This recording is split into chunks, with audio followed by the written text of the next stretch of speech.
మాఘపురాణం 26వ అధ్యాయం. దిలీప మహారాజు వశిష్ఠ మహర్షికి నమస్కరించి మాఘమాస విశిష్టతను ఇంకా చెప్పమని అడిగాడు. గురుదేవ, ఇప్పటి వరకు మీరు అనేక రకాలైన పుణ్యకథలు చెప్పారు. నేను శ్రద్ధగా విన్నాను, కృతార్థుడనైనాను. అయితే ఒక సందేహం మాత్రం ఉంది. మాఘమాసంలో ఏ తీర్థాలు సేవిస్తే, ఏ పుణ్యనదుల్లో స్నానం చేస్తే విశేష ఫలితం కలుగుతుంది? ఈ విషయాలు నాకు వివరించండి అన్నాడు. వశిష్ఠ మహర్షి చెప్తున్నాడు, ఓ దిలీప మహారాజా, మాఘమాసం తెల్లవారుజామునే స్నానం చేయాలి. అలా స్నానం చేయడానికి పుణ్యతీర్థాలే మంచివి. ఒకవేళ పుణ్యతీర్థాలు దగ్గరలో లేకపోతే ఏదైనా నది స్నానం చేయాలి. నది కూడా అందుబాటులో లేకపోతే చెరువులు, సెలయేరు, సరస్సులు వంటి వాటిలో స్నానం చేయాలి. ఒకవేళ అవి కూడా లేకపోతే చివరికి కూప స్నానం అయినా చేయవచ్చు. అంతేగాని పుణ్యతీర్థాలు లేవు కాబట్టి స్నానం చేయను అనరాదు. మాఘమాసంలో త్రివేణి సంగమంలో స్నానం అత్యంత శ్రేష్టం. అదే ప్రయాగ. అంత గొప్ప తీర్థం భూమండలంలో ఎక్కడా లేదు. మన దేశంలోని నదులన్నిటిలోనూ ఉత్తమమైనది గంగా నది. శాస్త్రాలు ఏం చెప్తున్నాయంటే, గంగా నది సముద్రంలో కలిసే చోట స్నానం చేయడం కూడా మంచిదే.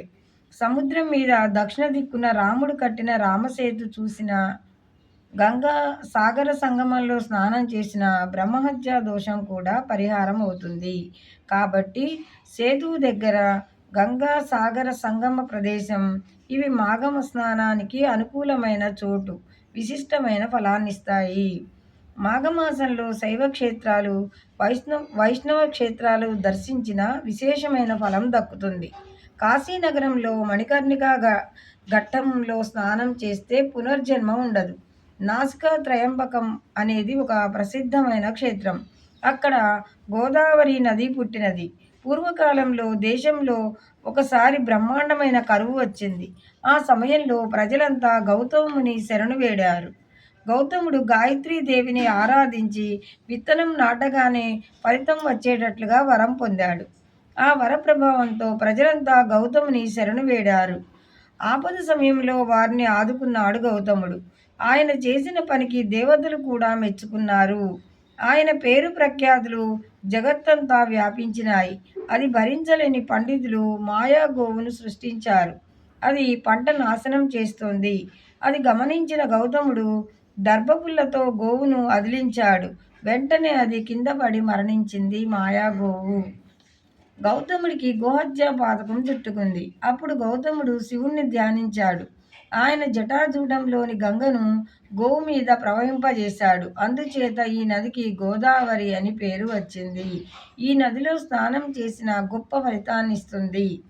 కాశీలో మరణించడం, కురుక్షేత్రంలో దాన ధర్మాలు చేయడం, నర్మదా నదీ తీరంలో తపస్సు చేయడం మంచి ఫలాన్ని ఇస్తాయి. గోదావరి తీరంలో ఈ 3 పనులు విశేషమైన ఫలితాన్నిస్తాయి. పుణ్యక్షేత్రాలు, పుణ్యతీర్థాలు వేరువేరుగా ఉన్నాయి. క్షేత్రము అనగా ప్రదేశము అని అర్థం. కాశీ, రామేశ్వరం, ద్వారక, హరిద్వార్ వంటివి పుణ్యక్షేత్రాలు. అక్కడ ఉండే భగవంతుడి మహిమ వల్ల ఈ క్షేత్రాలకు పవిత్రత వచ్చింది. పుణ్యతీర్థాలు అనగా ఈ నదులలో స్నానం చేస్తే అన్ని రకాల పాపాలు హరించిపోతాయి. వీటిలో కొన్ని కొండలు, గుట్టలు, అరణ్యాల గుండా వివిధ ఔషధాల మీదుగా ప్రవహిస్తాయి. ఆ ఔషధ గుణాలు ఆ నదిలో ఉంటాయి. ఆ కారణం చేత ఆ నదిలో స్నానం చేస్తే శరీరానికి ఆరోగ్యం సిద్ధిస్తుంది. వీటిలో పరమ పవిత్రమైనది కాశీక్షేత్రం. అక్కడ ప్రవహించే గంగానది కూడా పవిత్రమైనదే. అంటే కాశీ పవిత్రమైన క్షేత్రము మరియు తీర్థము కూడా. ఈ కారణం చేతనే కాశీలో తపస్సు చేస్తే ఇతర కర్మలు కానీ కోటి రెట్లు ఫలితాన్నిస్తాయి. శ్రీమన్నారాయణుడు నాభికమలం నుండి ఆవిర్భవించిన వాడు బ్రహ్మ. అతనికి 5 శిరస్సులు ఉండేవి. స్వయంభువు అయిన ఈశ్వరుడికి 5 ముఖాలుండేవి. ఒకసారి బ్రహ్మకు ఈశ్వరుడికి తగాదా వచ్చింది. బ్రహ్మదేవుడు నాకు 5 ముఖాలు ఉన్నాయి కాబట్టి నేనే గొప్ప అన్నాడు.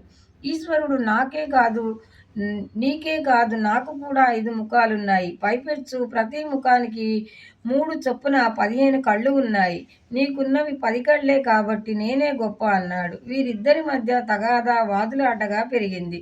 అది తీవ్ర స్థాయికి చేరింది. ఈశ్వరుడు రుద్రుడైనాడు. కత్తి తీసి బ్రహ్మగారికి ఊర్ధ్వముఖంగా ఉండే 5వ శిరస్సును కాస్త ఖండించాడు. దానితో శివుడికి బ్రహ్మహత్యా దోషం అంటుకున్నది. తెగిన బ్రహ్మ శిరస్సు శివుని చేతికి అంటుకుపోయింది. నా శిరస్సు సరికావు కాబట్టి ఈ రోజు నుంచి బిచ్చమెత్తుకుంటా ఈ కపాలమే భిక్షాపాత్రగా చేసుకుని జీవించు అని శపించాడు. శివుడు అలాగే బిచ్చమెత్తుకొని జీవిస్తున్నాడు. ఆది భిక్షువు అయినాడు. శివుడు దిగంబరంగా తిరుగుతూ భిక్షాటన చేస్తున్నాడు. అది చూసి మునిపత్నులు మోహితులవుతున్నారు. మునీశ్వర్లంతా వస్త్రధారణ చేయమని శివుణ్ణి అర్థించారు. పెడచెవిన పెట్టాడు శివుడు. దాంతో మునీశ్వర్లు కోపించి నీ లింగము ఊడి నేల మీద పడిపోవుగాక అని శపించారు. అలాగే జరిగింది. మరుక్షణంలో శివుని లింగము నేల మీద పడిపోయింది.